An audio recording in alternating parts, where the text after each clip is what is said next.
Hi, everyone. My name is Dr. Nona Sharp. I'm one of the counselors here at the Villanova Counseling Center, and I just wanted to provide some things that I think will be helpful and useful in working on sleep hygiene. Sleep is very important for us, but unfortunately, a lot of us struggle to get a good night of rest. So maybe we're tossing and turning throughout the night.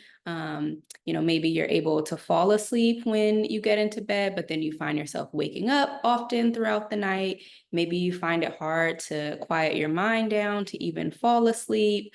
Maybe you're staying up late and cramming for exams and having to wake up early. There's a whole host of things that can really stop us from getting really good, consistent, quality sleep. But it's super important for us. It's important for our health, pretty much our entire well-being. Sleep allows our brains to rest and reset. That's when, our body slows down, really, really shuts off and takes a break, and our brain can rest. So if we're not getting good, adequate sleep, or if we're not getting good quality sleep, then eventually we're going to start to feel those effects in other parts of our lives.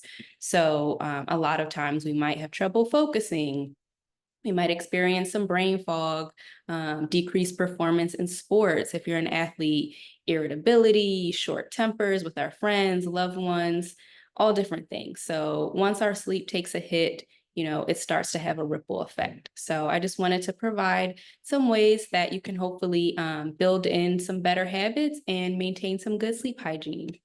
So first off, caffeine and alcohol can really disrupt our body's natural clock. It keeps us awake. It interferes with our deep REM sleep, which is really important. So definitely try to avoid these as much as you can. And if you do, drink coffee or drinks that have caffeine in them or alcoholic drinks, really try to avoid them later in the day. Also, routines, developing routines is so, so important.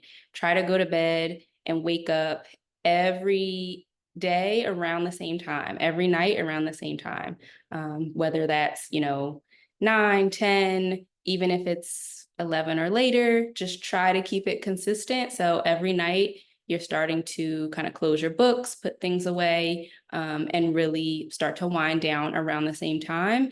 And then the next day when you're waking up, even if you have different class schedules on different days, so maybe some days you have to wake up at 8 a.m. and then other days you don't have class, so you can really sleep in. You can sleep in till like 11 or 12. Really try to avoid, waking up at different times. Just get a good routine together. Also, minimize technology use before bed. I'm sure a lot of you guys know this already, but I know it can be so hard. Our phones can be so addictive, and algorithms, they keep us scrolling. But the content that we consume before bed can really impact us. So if we're reading really upsetting or alarming news headlines, this can be stress inducing. It can make it hard for us to relax. It can make it hard for our body and our mind to slow down. But even those good things, even like the happy content that we're looking at, that impacts us too, because it's making us, laugh. It's like funny cat videos, whatever it is stimulating our brain. So even if it's not necessarily causing us stress, it is keeping our brain awake. So, try to limit that. And the last point I'll make on that is blue light as well. Blue light, it keeps us awake for longer, and it makes it harder for us to power down. And there's a lot of research out there that really shows that blue light is going to make it really hard to get a good night of sleep if we're scrolling in bed.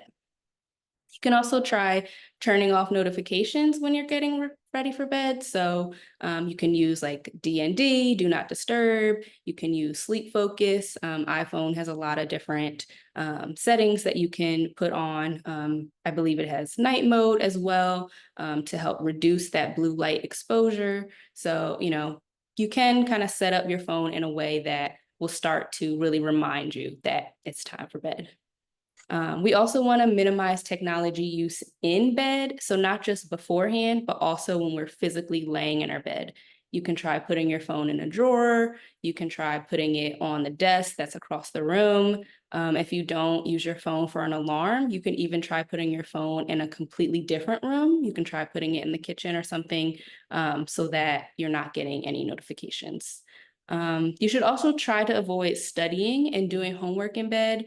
So I know your bed is comfy and you want to just do all your homework and stuff in bed, but I really would encourage you all to challenge yourself by doing homework either at a desk, going into a lounge, the library, really not bringing books and work and things that are work related or stress related into the bed with us.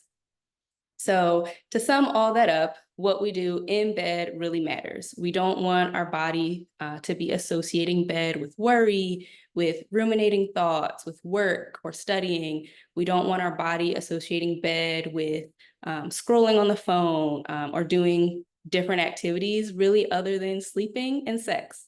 Those are the only two things that our bed should be used for.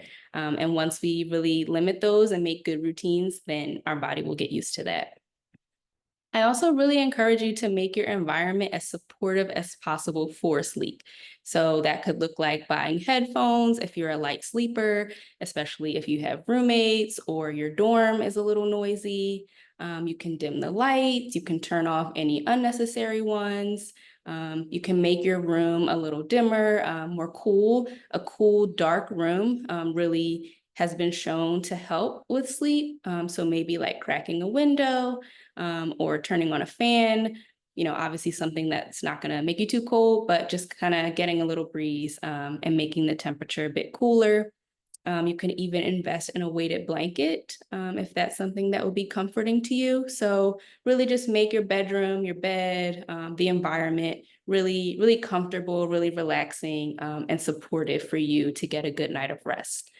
And then the last thing I'll say is just try to make your bedtime routine enjoyable. So do something that feels soothing, do something that feels calming, maybe make a cup of tea.